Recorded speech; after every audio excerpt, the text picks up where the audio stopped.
नायब वजीर आजम और क्रोएशिया के वजीर खारिजा ने ब्रसेल्स में मुलाकात में बाहमी रवाबित और इलाकाई और आलमी सूरत हाल से मुताल्लिक उमूर पर तबादला ख्याल किया है। अमरीका में पाकिस्तान के सफीर ने पाक अमरीका दो तरफा ताल्लुकात में मुस्बत पेशरफ्त को उजागर किया है। खुसूसी सरमायाकारी सहूलत काउंसिल मुल्क में बैरूनी सरमायाकारी के फरोग में कलीदी किरदार अदा कर रही है। आज रावलपिंडी में सैफ अफ्रीकी T20 बैनुल अक़वामी क्रिकेट सीरीज में पाकिस्तान और श्रीलंका मद्दे मुकाबिल होंगे। और अब खबरें तफसील के साथ। नायब वजीर आजम और वजीर खारिजा इसहाक डार ने ब्रसेल्स में चौथे यूरोपीय यूनियन इंडो पैसिफिक वजारती फोरम के मौके पर क्रोएशिया के वजीर खारिजा गोर्डन गार्लिक रादमान से मुलाकात की। उन्होंने इलाकाई और आलमी सूरत हाल, सियासी और इक्तिसादी ताउन और दो तरफा और कसीर जहती फोरम्स पर पाकिस्तान और क्रोएशिया के दरमियान ताल्लुकात को फरोग देने के उमूर पर तबादला ख्याल किया।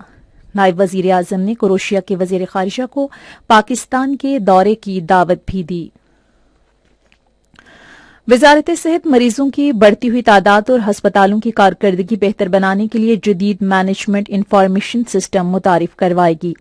इस हवाले से वजारत सेहत और अटलांटिक इंटरनेशनल बिजनेस नेटवर्क के दरमियान इस्लामाबाद में मुफाहमत की एक यादाश्त पर दस्तखत किए गए। वजीर सेहत सैयद मुस्तफा कमाल ने इस इकदाम से मुताल्लिक गुफ्तगू करते हुए कहा कि यह निज़ाम एक मरीज एक आईडी के नेशनल डिजिटल हेल्थ फ्रेमवर्क से पूरी तरह मुंसलिक होगा। उन्होंने कहा कि नया मैनेजमेंट इंफॉर्मेशन सिस्टम मुल्क भर में सरकारी अस्पतालों की कारकर्दगी नुमायां तौर पर बेहतर बनाने और मरीजों के लिए सेहत की सहूलियात और डिजिटल हेल्थ खिदमात को फरोग देगा। उन्होंने सेहत के सरकारी शोबे में तिब्बी सहूलतें बेहतर बनाने के लिए हुकूमत के अज़्म का इयादा किया। खुसूसी सरमायाकारी सहूलत काउंसिल मुल्क में गैर मुल्की सरमायाकारी के फरोग और बैनुल अक़वामी ताल्लुकात मजबूत बनाने में अहम किरदार अदा कर रही है। इन्हीं कोशिशों के सिलसिले में हाल ही में लाहौर ऐवान सनत और तिजारत में बेल्जियम कैटलॉग की एक नुमाइश का इनेकाद किया गया। इस नुमाइश में बेल्जियम की 100 से ज्यादा कंपनियों ने शिरकत की, जिन्होंने एरोनॉटिक्स, तामीरात, दवासाजी और IT समेत मुख्तलिफ शोबों में अपनी कैटलॉग्स पेश की। अमरीका में पाकिस्तान के सफीर रिजवान सईद शेख ने नई मईशत और IT के शोबों में ताउन की फरोग पजीर मौके के साथ पाकिस्तान और अमरीका के ताल्लुकात में मुस्बत रफ्तार की अहमियत पर जोर दिया। उन्होंने इन ख्यालात का इजहार अमरीका का दौरा करने वाले उभरते हुए पाकिस्तानी ताजिरों के एक ग्रुप से गुफ्तगू करते हुए किया। रिजवान सईद शेख ने शुरा से कहा कि वो पाकिस्तान और अमरीका के ताल्लुकात को मजीद मुस्तहकम करने के लिए दौरे अमरीका के दौरान अपने तजुर्बात से फायदा उठाएं। कौमी असम्बली के चेयर पंजाब असम्बली के 7 हलकों में कल ज़िमनी इंतखाबात होंगे।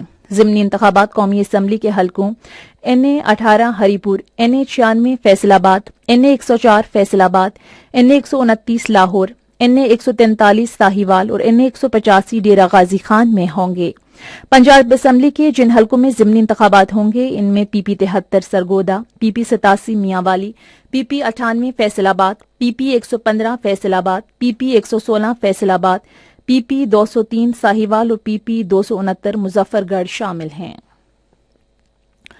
इस्लामाबाद में पीर से शुरू होने वाले बैनुल अक़वामी मुकाबला हुस्न क़िरत में शिरकत के लिए मुख्तलिफ मुल्कों से कारी पाकिस्तान पहुंच रहे हैं। वजारत मजहबी उमूर बैनुल मज़ाहिब हम आहंगी के तर्जुमान के मुताबिक चाड, सोमालिया और घाना से ताल्लुक रखने वाले कारी इस्लामाबाद पहुंच गए हैं। वजारत मजहबी उमूर के हुक्काम ने इस्लामाबाद के हवाई अड्डे पर मुअज़्ज़ज़ मेहमानों का इस्तकबाल किया। गजा के शुमाली इलाके बैतुल्लाहिया में इस्राइली ड्रोन हमले में 4 बच्चे जख्मी हो गए। अक़वाम मुत्तहिदा के बच्चों के इदारे के मुताबिक गजा में जंग बंदी के बाद अब तक कम अज कम 67 फलस्तीनी बच्चे शहीद हो चुके हैं। उधर गजा पर इसराइल की नस्ल कुशी की जंग में 7 अक्टूबर 2023 से अब तक 69,500 फलस्तीनी शहीद हो चुके हैं। Asia cup rising stars cricket tournament का फाइनल कल दोहा में पाकिस्तान शाहीन्स और बांग्लादेश ए के दरमियान खेला जाएगा। मैच पाकिस्तान के मियारी वक्त के मुताबिक शाम 7:30 बजे शुरू होगा। आज रावलपिंडी में सैफ अफ्रीकी T20 सीरीज की तीसरे मैच में पाकिस्तान और श्रीलंका मद्दे मुकाबिल होंगे। मैच शाम 6 बजे शुरू होगा। اسی کے ساتھ ہی خبریں ختم ہوئیں۔ مزید خبروں اور تجزیوں کے لیے آئیے ہماری ویب سائٹ پر radio.gov.pk اور فیس بک کے link radio Pakistan news official پر براہ راست ویڈیو سٹریمنگ بھی ملاحظہ کیجیے۔